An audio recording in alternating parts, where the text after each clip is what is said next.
اور اللہ نے بنی اسرائیل سے اقرار لیا تھا اور ان میں ہم نے 12 سردار مقرر کیے تھے،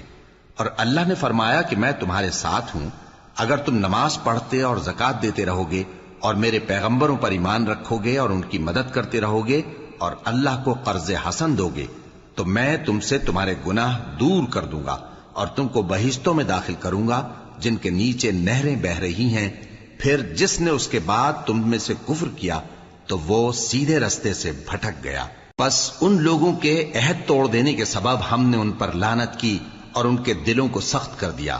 یہ لوگ کلمات کتاب کو اپنے مقامات سے بدل دیتے ہیں اور جن باتوں کی ان کو نصیحت کی گئی تھی ان کا بھی ایک حصہ فراموش کر بیٹھے،